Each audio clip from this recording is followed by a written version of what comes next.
하나님을 예배하는 것이 나의 힘이 됨을 믿으십니까? 아멘. 사랑하는 여러분, 성경의 이야기들을 우리가 하나하나 한번 생각해 보면 각각의 이야기들 속에서 우리가 공통적으로 발견할 수 있는 상황이 있는데요. 그것은 반전이라는 상황입니다.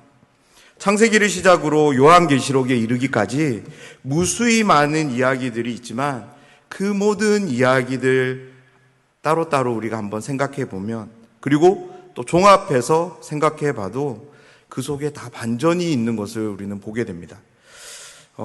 그래서 조금 확대해서 이야기를 해보면 성경은 반전의 책, 대반전을 기록해 놓은 책이라고 말할 수 있습니다. 계속적으로 함께 나누고 있는 이 산상수훈, 예수님의 이 가르침은 묵상하면 묵상할수록 이 세상에 대한 반전이 들어있는 가르침이라는 생각이 듭니다. 왜냐하면 예수님을 통해 시작된 하나님 나라, 그 나라는 결코 하나님을 거역하는 사탄이 다스리는 나라와 결을 같이 할 수 없기 때문입니다. 죄와 사망이 왕노릇하는 곳이 아니라 의와 생명이 왕노릇하는 나라, 그 나라는 분명 이 세상과는 완전히 다른, 차원이 다른 나라입니다.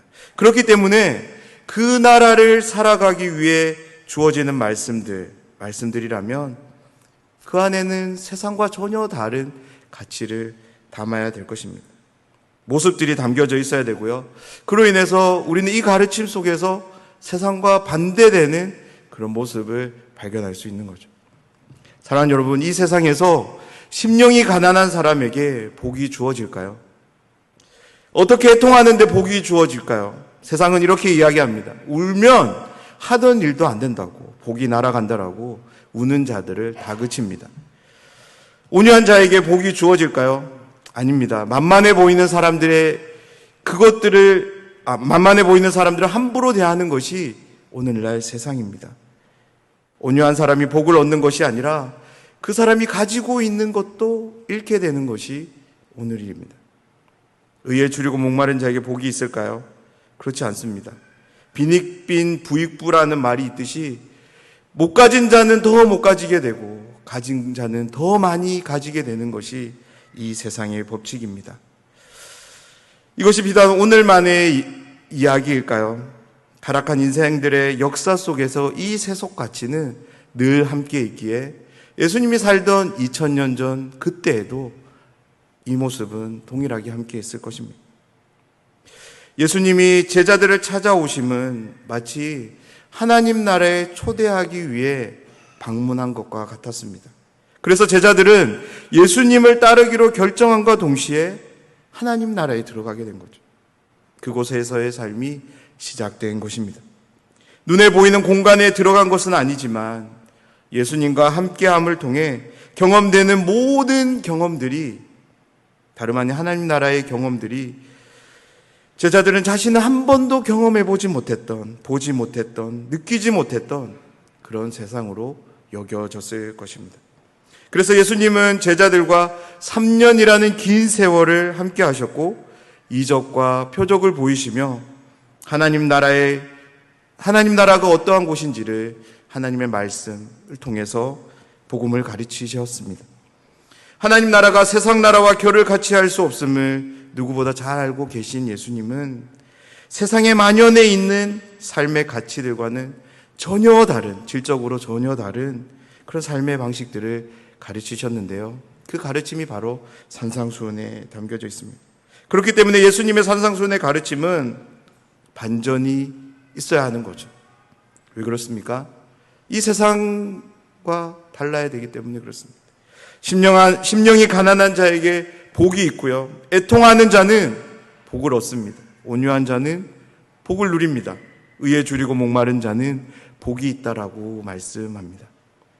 비록 세상의 입장에서 예수님이 하신 이 모든 말씀들이 우스꽝스러운 소리로 들려줘도 아무 문제가 되지 않습니다. 왜냐하면 그것은 중요하지 않기 때문입니다. 예수님께서 이 말씀을 하실 때 이 세상을 염두에 두고 하신 말씀이 아니기 때문입니다. 하나님 나라에서의 삶을 위해 예수님의 이 가르침을 하셨기 때문에 세상이 예수님의 이 가르침에 콧방귀를 낀다 할지라도 예수님은 괜찮은 거예요. 예수님은 하나님 나라를 살아가는 사람들이 가져야 할 삶의 모습으로 이 말씀을 선포하고 계십니다. 제자들의 귀에 한 이야기가 들립니다. 긍휼히 여기는 자는 복이 있나니 그들이 긍휼히 여김을 받을 것이미요. 제자들을 향해 긍휼히 여기는 자가 되라고 예수님은 말씀하십니다. 그리고 그 행동에 대한 대가로 주어지는 복을 덧붙여 말씀하시는데요. 그 복은 다름 아닌 하나님이 긍휼히 여겨주실 것이라는 복입니다. 오늘 사랑하는 여러분과 함께 팔복 5번째 복인 긍휼히 여기는 자에게 주어지는 복에 대한 말씀을 함께 나누고자 하는데요. 이 시간을 통해서 우리 안에 긍휼히 여김이 회복되는 시간이 되기를 간절히 소원합니다. 회복된 긍휼을 가지고 사랑하는 가족들 그리고 교회 지체들과 함께하며 더 나아가 우리의 이웃들과 함께하는 새한교회가 되길 주님의 이름으로 축복합니다. 우리가 잘 알고 있듯이 예수님이 계실 때 유대는 로마의 지배를 받고 있었습니다. 식민지에서의 생활이 어떤지 저는 잘 알지 못하지만 2000년 전의 세월입니다. 그리고 식민지의 생활이라는 것을 우리가 생각해 볼 때 대부분의 어떤 평민들의 삶은 우리가 생각하는 것 그 이하의 삶이었지 전혀 좋은 삶은 아니었을 거예요. 그래서 누군가를 불쌍히 여기는 일은 누구나 손쉽게 할 수 있는 그런 삶의 모습은 아니었을 것입니다. 왜냐하면 대부분의 사람들이 누군가를 긍휼히 여겨줄 만큼 여유가 있지 않았기 때문입니다. 다시 말해서 대부분의 사람들이 누군가로부터 긍휼을 받으면 받았지 긍휼을 베풀 여력이 있는 사람이 거의 없었을 것이기 때문입니다. 특별히 자신의 생업의 줄이었던 그물을 던져버리고 예수님을 따랐던, 세간의 의자를 박차고 일어나 예수님을 따랐던, 자신들의 삶을 포기하고 빈손으로 예수님을 따랐던 제자들에게 있어서 누군가를 긍휼히 여긴다는 이 가르침은 다른 가르침들보다 더 낯설게 그들에게 다가왔을 것입니다. 왜냐하면 자신들이 봐도 자신이 긍휼을 입어야 되는 존재이지 긍휼을 베풀 수 있는 그런 자로 여겨지지 않았을 것이기 때문입니다. 그렇지 않습니까? 지금 우리의 입장에서 생각해 봐도 조금은 넉넉하고 베풀 수 있는 사람이 힘들고 어려운 사람을 도와주는 것이 좋아 보이지, 자신도 간신히 살아가는 사람이 힘든 사람을 도와준다면 와 대단하다라는 말은, 그런 생각은 할 수 있겠지만 그 사람에 대해서 그리 긍정적으로 생각하지는 않을 것 같아요. 이렇게 생각하지 않을까요? 자기나 좀 돌보면서 살아가지 왜 굳이 그렇게 도와주냐고.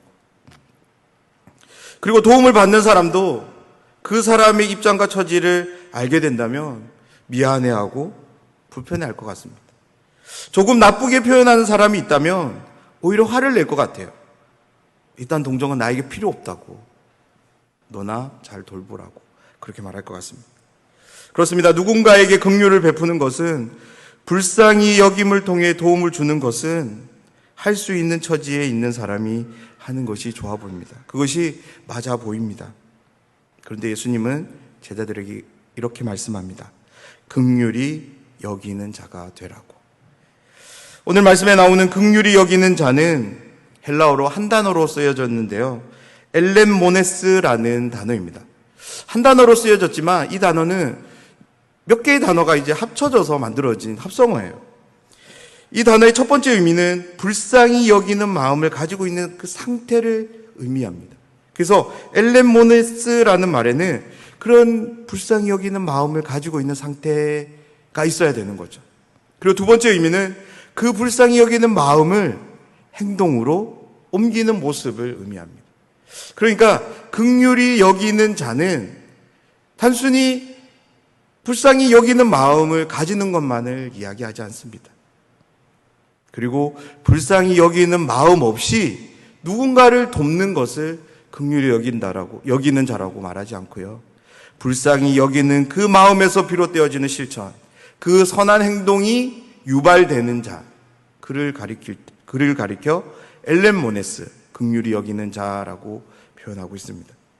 우리는 오늘 이 말씀에 나오는 긍휼히 여기는 자를 동양사상적으로 좀 그런 입장에서 해석하고 이해하는 경향이 있는 것 같아요. 동양사상에서 긍휼히 여기는 것을 누군가를 불쌍히 여기는 마음을 가리켜 이제 측은지심이라는 말을 사용하는데요. 그런데 이 측은지심은 누구나에게 있다라는 거예요.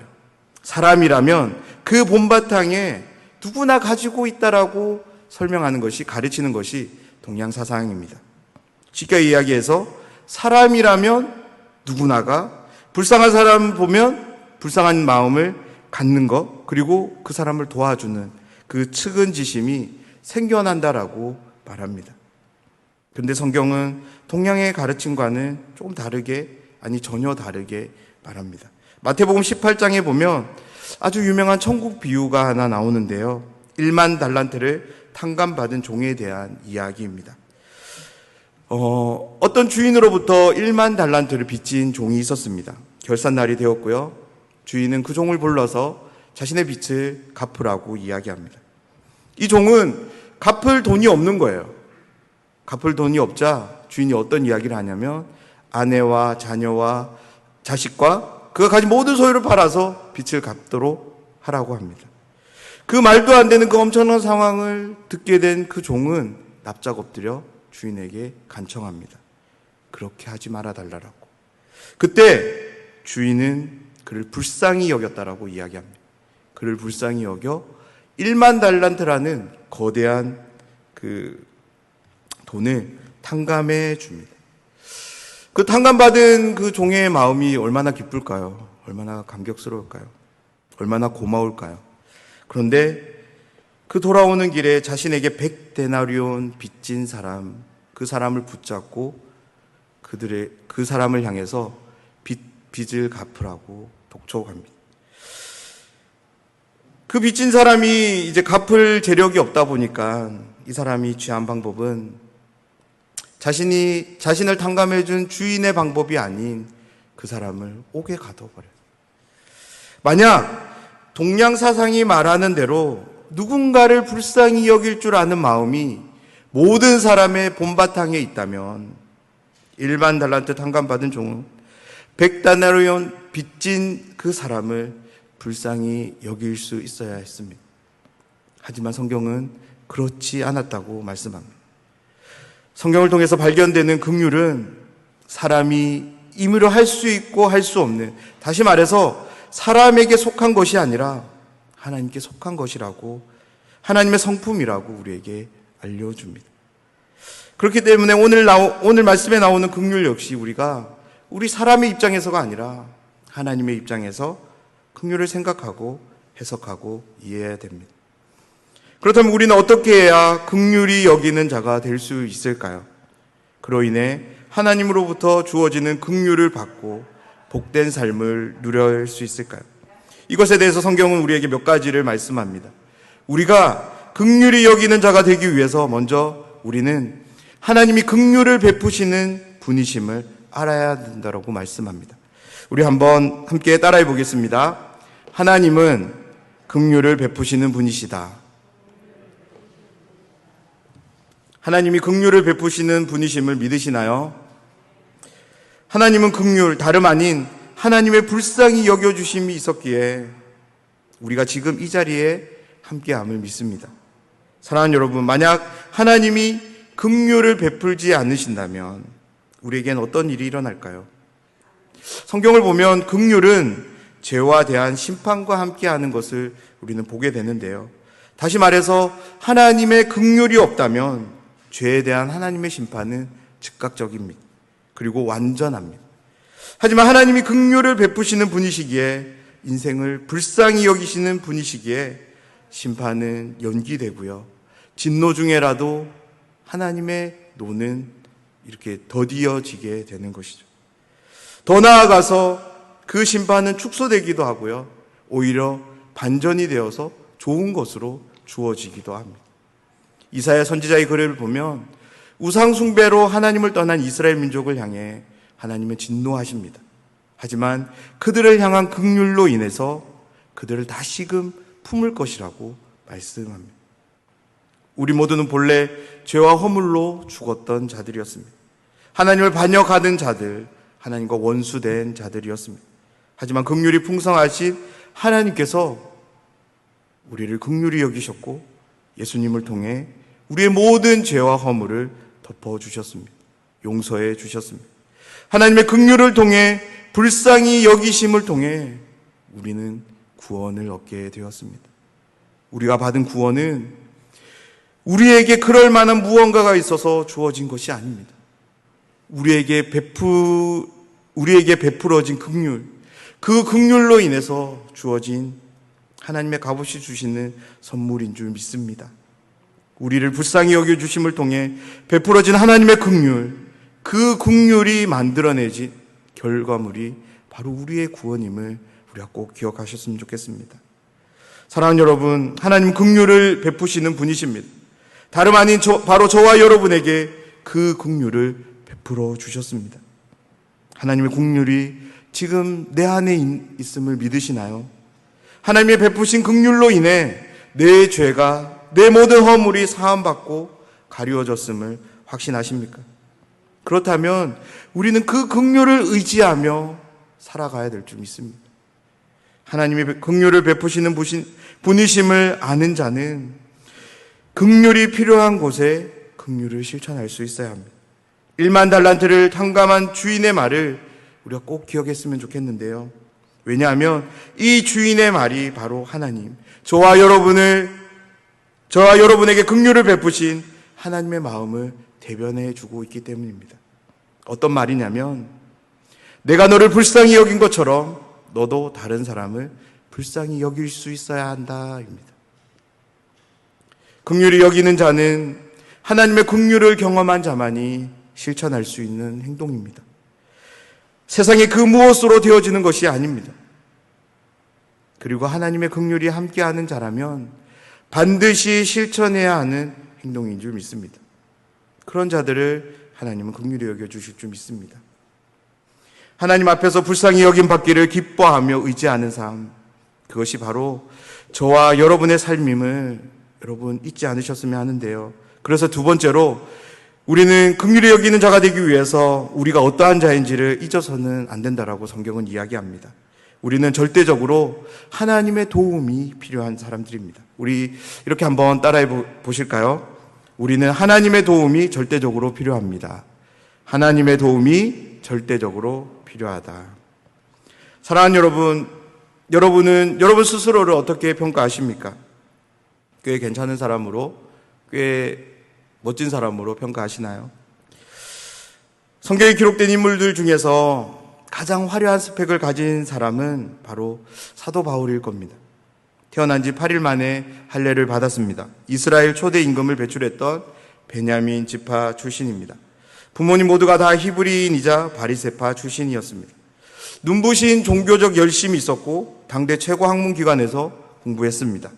어려서부터 철저하게 율법을 지켰기에 그는 누구 앞에서도 당당하게 율법에 있어서 흠이 없다라고 자신 있게 이야기할 수 있는 사람이었습니다. 무엇보다 당대 최고의 자랑거리인 로마 시민권자였습니다. 우리들 가운데 바울보다 괜찮은 스펙을 가진 분이 계실까요? 그런데 모든 것을 다 가진 것처럼 보이는 바울, 어느 것 하나 부러울 것 없어 보이는 이 바울은 자신이 가진 모든 것을 부정하고 있는 것을 성경을 통해서 우리는 보게 됩니다. 모든 것을 해로 여기고요, 배설물로 여깁니다.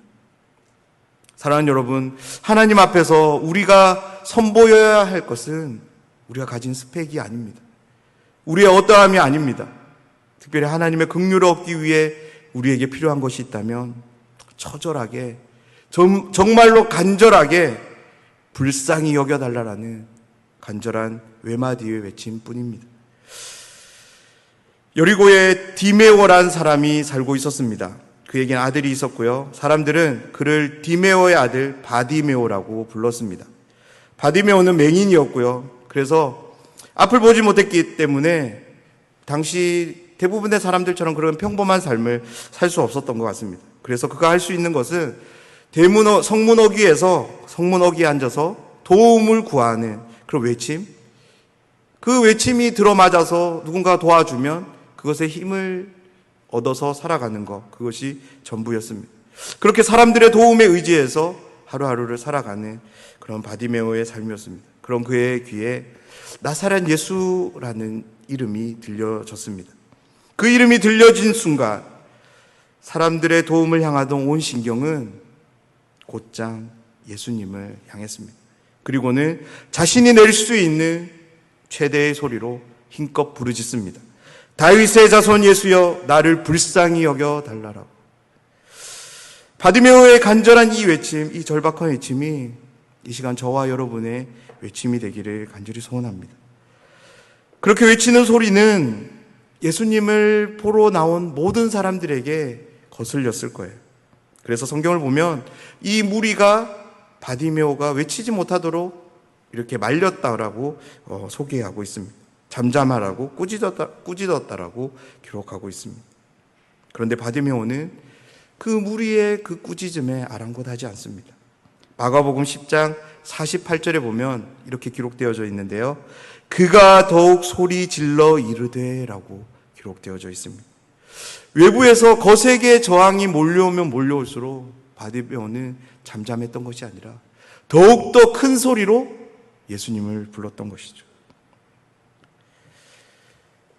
드디어 바디메오의 소리는 예수님께 도달했고 예수님은 그를 부르십니다. 예수님은 왜 바디메오를 부르셨을까요? 바로 그를 불쌍히 여기셨고 그를 도와주시기 위해서 예수님은 부르셨던 것입니다. 그리고 바디메오를 부른 예수님은 그에게 이렇게 물으십니다. 내게 무엇을 하여 주기를 원하느냐? 세상은 그렇다 치더라도 교회도 예외가 아닙니다. 심지어 이 세상이 주는 그 어떤 말도 우리에게 위로를 줄 수 없을 것입니다. 어떤 말보다? 바로 바디메오에게 하신 이 말보다. 사랑하는 여러분, 여러분은 예수님으로부터 어떤 말을 듣기를 원하세요? 저는 예수님이 바디메오에게 하신 이 말씀, 내가 내게 무엇을 해주기를 원하느냐, 이 말을 듣고 싶은데요. 그래서 저는 개인적으로 예수님이 언제 이것을 저에게 물을지 모르니까 늘 한 가지를 준비하고 있습니다. 바디메오에게 하신 이 물음에 바디메오는 이렇게 대답합니다. 내가 보기를 원합니다.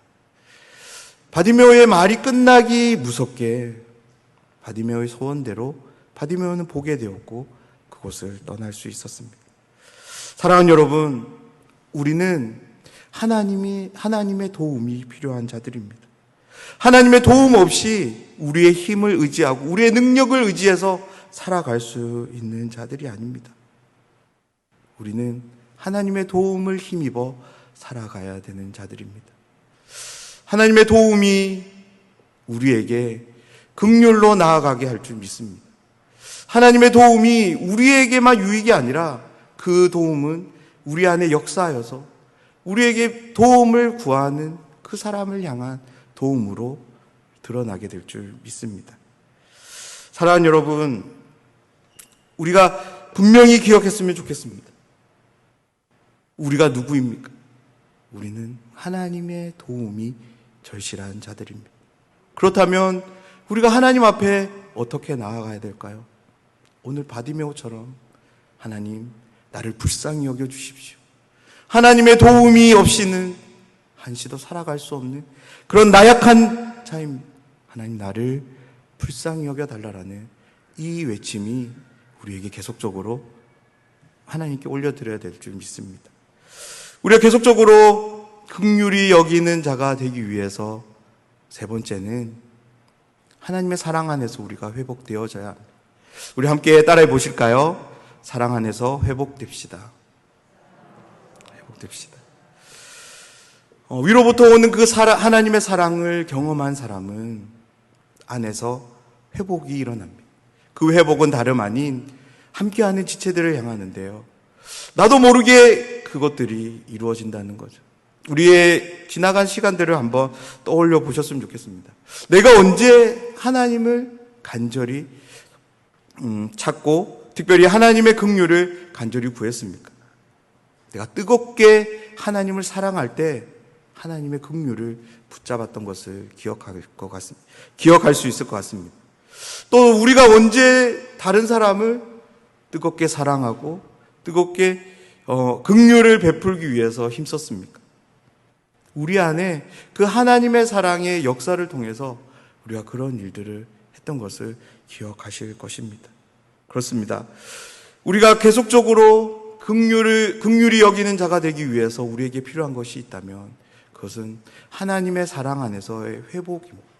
우리 안에 하나님의 사랑이 없는데 우리가 어떻게 긍휼히 여기는 자가 될 수 있을까요? 결코 우리는 긍휼히 여기는 자가 될 수 없을 것입니다. 어떤 교회에서 이런 말을 하기도 합니다. 우리 교회에는 사랑이 없는 것 같아. 근데 우리가 이 말을 한번 곰곰이 생각해 봤으면 좋겠어요. 사랑하는 여러분, 교회에 사랑이 없을 수 있을까요? 만약 교회에 사랑이 없다면 그것은 더 이상 교회가 아닙니다. 사교 집단에 불과한 그런 단체가 될 것입니다. 왜냐하면 하나님이 사랑이시기 때문에 사랑이 없다는 것은 죄송하지만 하나님이 안 계시다는 거예요. 그 성도는 자기 스스로가 자기가 몸담고 있는 교회에 하나님이 없다라고 이야기하고 있는 거예요. 하나님이 없는 교회를 교회라고 말할 수 있을까요? 교회는 하나님이 충만한 임재의 영광을 담아내는 곳입니다. 그래서 사도 요한은 이렇게 이야기합니다. 우리가 서로 사랑할 때 그곳에 하나님께서 함께 하신다라고 말씀합니다. 위로부터 내려오는 하나님의 사랑, 그 사랑을 힘입어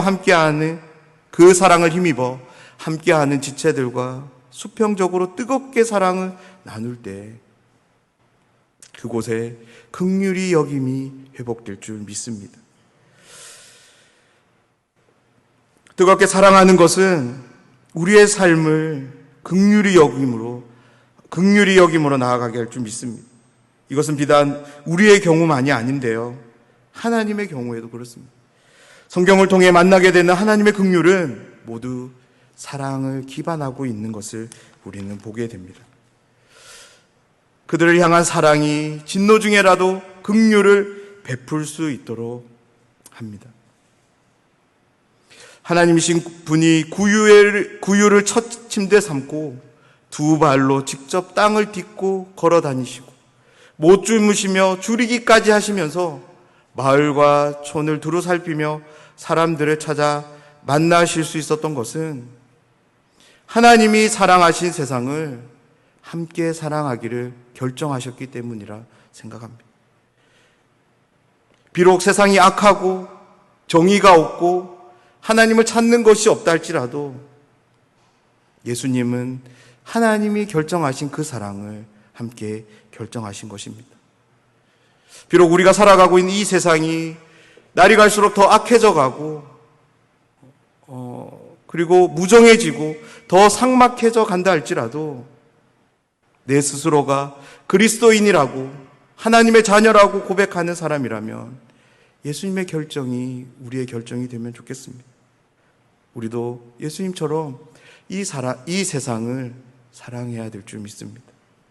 그렇습니다. 우리가 긍휼히 여기는 자가 돼서 이 세상을 하나님의 사랑으로 섬겨가야 될 것입니다. 그러기 위해서 우리는 먼저 하나님을 향한 사랑에서 회복되어져야 합니다. 그 회복을 통하여 지체들을 향한, 이웃을 향한 사랑의 회복으로 나아가야 합니다. 사랑의 회복은 결코 우리를 가만히 두지 않을 겁니다. 반드시 긍휼히 여기는 자로 우리를 세울 뿐만 아니라 그렇게 실천할 수 있도록 도와줄 줄 믿습니다. 긍휼히 여기는 자에 대해서 예수님은 복이 있다. 왜냐하면 하나님이 그들을 긍휼히 여겨 주시기 것이기 때문이다라고 말씀합니다. 긍휼히 여기는 자에게 하나님은 어떻게 긍휼히 여겨 주실까요? 여기에는 두 가지 의미가 있는데요. 하나는 현재적인 의미로서 내가 베푼 그 긍휼과 동일한 긍휼을 하나님이 우리에게 주신다는 거예요. 또 다른 하나는 미래적인 의미로서, 종말론적인 의미로서 지금 긍휼히 여기는 자들은 마지막 날, 심판의 날에 하나님의 베푸시는 긍휼을 통하여 심판이 아닌 용서를 받게 될 것이라는 의미입니다. 사랑하는 여러분, 긍휼히 여기는 자만이 하나님으로부터 긍휼히 여김 받는 복을 누림을 꼭 기억하셨으면 좋겠습니다. 그러니 우리 긍휼히 여기는 자가 됩시다. 하나님으로부터 주어질 복을 기대해서가 아니라 이미 하나님으로부터 받은 복, 긍휼이 우리에게 너무나도 크기에 그 긍휼에 감사하고 감격하여 자발적으로 그 긍휼을 실천할 수 있는 그런 성숙한 그리스도인이 되면 좋겠습니다.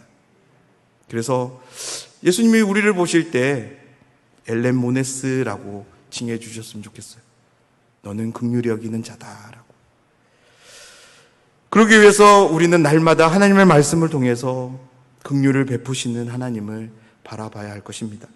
그 바라봄을 통하여 우리가 어떠한 자인지를 또한 분명히 해야 될 것입니다. 우리는 우리의 힘과 능력을 의지해서 살아가는 자들이 아니라 하나님의 도움, 하나님의 긍휼, 하나님의 베푸시는 긍휼이 절대적으로 필요한 자들입니다.